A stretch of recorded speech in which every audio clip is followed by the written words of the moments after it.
Deidre, parents are becoming more and more fed up, and now they're growing increasingly concerned. Students aren't getting the education they deserve. We cannot continue on this way. Recently, budget cuts have hit Evergreen Public Schools hard. A couple years ago, the district cut nearly 200 positions. Last March, $19 million was slashed from the budget.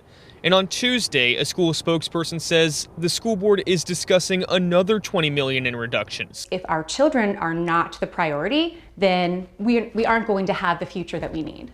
Camille Lohman has a kindergartner at York Elementary. She says it's still unclear what exactly will be cut. If we, as parents, don't know the specifics of what is going to be cut, how do we know how we're going to support our children? Though she and another parent, Angie Bunda, says they've heard the potential cuts would affect a few core components of school. Taking away librarians, taking away sports, taking away the arts, taking away everything that makes you feel alive.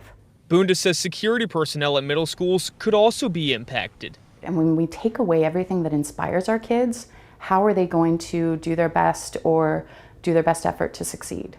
In a statement, a paraeducator who preferred to stay anonymous told us there's a hiring freeze for paraeducators. She says budget cuts are starting at the bottom.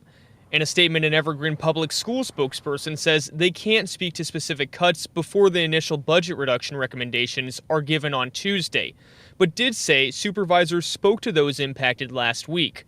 Some will see roles changed. Other jobs will be cut.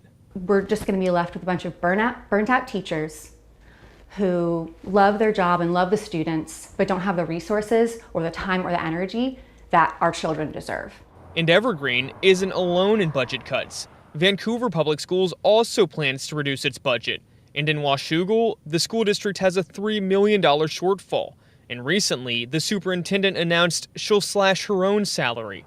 Still, in Evergreen, parents are growing more and more concerned about their kids' future.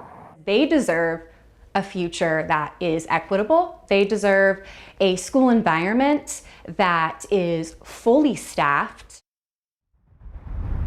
And I mean, you can understand the concern from parents. Now, of course, we don't know yet what those cuts are, though we'll learn more about the specifics of those reductions after Tuesday night's board meeting. Now, it's important to note here, too, these reductions don't apply to this school year. They're going to be for that 2024-25 school year beginning in the fall. Guys? Yeah, a lot of intense feelings over those budgets. Thomas, thanks.